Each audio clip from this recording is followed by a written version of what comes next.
کے جسم میں پیوست ہو گیا۔ جب تیر وہ ان کے جسم کے اندر پیوست ہو گیا نا، تو انہوں نے نماز نہ توڑی بلکہ قرآن مجید کی تلاوت شروع کر، پڑھ رہے تھے زیادہ شروع کر دی،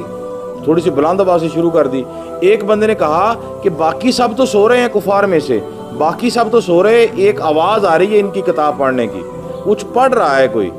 کیونکہ کفار تو انہیں پتہ ہی نہیں تھا کیا پڑھ رہا ہے۔ اس نے کہا کچھ پڑھ رہا ہے۔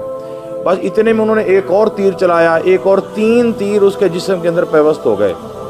ہوا یہ، اب میں محبت بتانا چاہتا ہوں قرآن کے ساتھ کیسی محبت ہے۔ انہوں نے قرآن کی تلاوت نہیں چھوڑی، قرآن کے ساتھ محبت کرتے رہے، لیکن پھر ہوا یہ کہ جب جسم سے اتنا خون بہہ گیا، اور اس وقت یہ نبی پاک نے اعلان عام نہیں کیا تھا کہ خون بہہ جانے سے وضو ٹوٹ جاتا ہے، ابھی یہ ان کا باقاعدہ لوگوں کو نہیں بتایا تھا، یا اس کا اعلان ابھی نہیں ہوا تھا، یا اس طرح کہہ لیں کہ ابھی تک یہ مسئلہ عام نہیں ہوا تھا، اس کی اجازت تھی۔ اس صحابی رسول نے تلاوت شروع کی، جسم سے خون بہا، اتنا بہہ گیا کہ صحابی رسول نے دیکھا کہ اگر میں اور زیادہ پڑھتا رہا، میرے جسم سے اور خون بہہ گیا، کہیں میں خون کی کمی سے بھی ہوش نہ ہو جاؤں، زمین پر گر گئے۔ جب گرے تو ہوش آئی تو فوراً، نماز کی حالت میں تو گر گئے تھے آپ نے فوراً اپنے ساتھیوں کو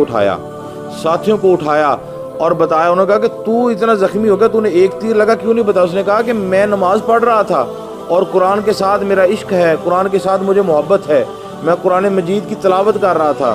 اگر مجھے یہ خدشہ نہ ہوتا کہ میری ڈیوٹی کے اندر کوتاہی ہو جائے گی، میں اگر بے ہوش ہو گیا، میں زمین پر گر گیا تو معاملہ خراب ہو جائے گا، اگر مجھے ایسا میرے ذہن کے اندر معاملہ نہ ہوتا، میری ڈیوٹی نہ ہوتی، تو میں مر تو جاتا لیکن قرآن سے محبت نہ چھوڑتا، قرآن کی تلاوت نہ چھوڑتا۔ میں نے بس یہ ڈیوٹی سمجھتے ہوئے میں نے آپ کو آواز دے دی اور میں نے تلاوت کو روک دیا۔ اگر مجھے یہ خدشہ نہ ہوتا، میں اپنی سورہ کہف جو تھی نا مکمل کرنے کے بعد ہی میں سلام پھیرتا، لیکن میرے جسم نے مجھے اجازت نہیں دی۔ تو سامعین کرام، یہ محبت ہوتی ہے۔ انسان کو ایسی قرآن مجید کے ساتھ محبت ہونی چاہیے کہ ہر رشتے کو چھوڑ کر سب سے پہلے قرآن، کوئی دنیا میں رشتہ نہیں ہے، سب سے پہلے قرآن کے ساتھ محبت ہونی چاہیے۔ کیونکہ کائنات کے اندر اگر آج کے دور میں بھی اور مرتے وقت بھی قبر میں بھی ہمارا کوئی خیر خواہ ہے تو وہ اللہ کی کتاب قرآن مجید ہے۔ قرآن مجید کے ساتھ پیار کرو، قرآن مجید کے ساتھ زندگی گزارو۔ اگر دیکھیں نا، قرآن مجید ہمیں ہر طرح کا سبق دے رہا ہے۔ ہمارے گھر کے کوئی معاملات ہوں، طلاق ہو جائے تو قرآن مجید اس کے بارے میں رہنمائی فرماتا ہے، تو اب اس کا کیا کیا جائے۔ جائیداد کی تقسیم آ جائے تو یہ بھی قرآن بتاتا ہے،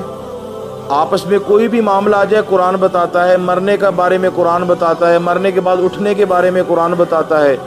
بیماری کی حالت میں ہم ہو تو قرآن سے محبت کرے، قرآن شفا بن جاتا ہے۔ یعنی قرآن سے محبت کرو، مطلب نہیں۔ آج کل لوگ قرآن کو مطلب سے پڑھتے ہیں، جی میں یہ عہد پڑھوں گا تو میرے ساتھ یہ ہو جائے گا، میں قرآن کی یہ تلاوت کروں گا میرے ساتھ یہ ہوگا، مجھے بیماری سے شفا آ جائے گی، مجھے یہ ہو جائے گا وہ ہو جائے گا۔ میں اکثر یہ کہا کرتا ہوں قرآن مجید کو اس انداز سے پڑھو تاکہ پتہ چلے کہ قرآن کیا کہہ رہا ہے، انسان کو کیا کہتا ہے قرآن مجید۔ تو حضرات گرامی، ابھی یہ بات چل رہی ہے، چند دن پہلے ایک سویڈن کے اندر قرآن مجید فرقان حمید کی بے حرمتی ہوئی۔ اس کے بارے میں یہ ضروری گفتگو کرنا چاہتا ہوں، اور میری یہ گفتگو یہ ہے کہ سویڈن کے اندر جو قرآن مجید فرقان حمید کی بے حرمتی ہوئی نا، یہ ایک باقاعدہ منصوبے کے تحت یہ کیا جا رہا ہے۔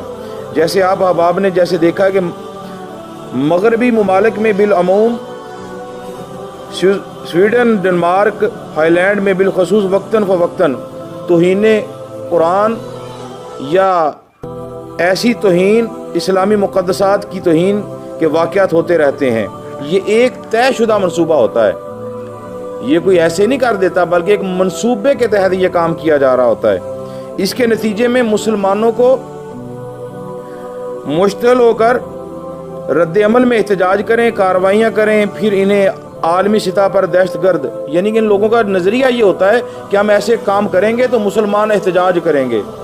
مسلمان توڑ پھوڑ کریں گے، مسلمان انتشار پھیلائیں گے۔ حالانکہ خود وہ انتشار پھیلا رہے ہیں، ان کا مقصد یہ ہوتا ہے کہ مسلمانوں کو ہم بازار میں نکالیں، یہ ایسے ایسے کام کریں گے، پھر ہم اتلی سطح پر یہ اعلان کریں گے یہ مسلمان دہشت گرد ہیں۔ حالانکہ یہ خود سارا کام کرواتے ہیں، اور یہ ان مسلمانوں کو دہشت گرد قرار دینے کے لیے یہ سارے کام کر رہے ہیں۔ تو میں آستانہ عالیہ چشتیہ صابریہ سے یہ احباب کو پیغام دینا چاہتا ہوں، یہ جو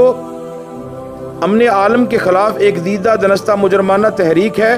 مسلم ممالک پر الزام ہے، آپ احباب منظم ہو کر اس مجرمانہ تحریک کا مقابلہ کریں،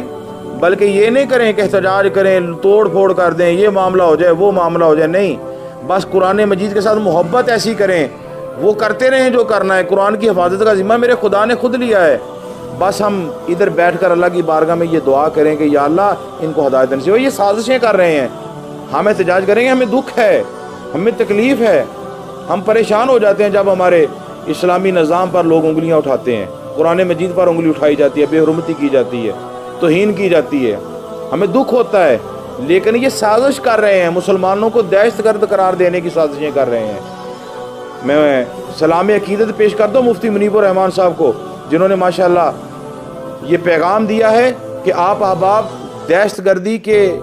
اس زمرے میں نہ آئیں، جو لوگوں کو کروانا چاہتے ہیں، بلکہ قرآن کے ساتھ محبت کریں، قرآن کے ساتھ پیار کریں، اپنے بچوں کو قرآن کی تعلیم دلوائیں اور بچوں کو بتائیں قرآن کیا ہے۔ جب ہماری محبت قرآن کے ساتھ ہو جائے گی، یہ جتنے بھی شجاعتین ہیں، یہ جتنے بھی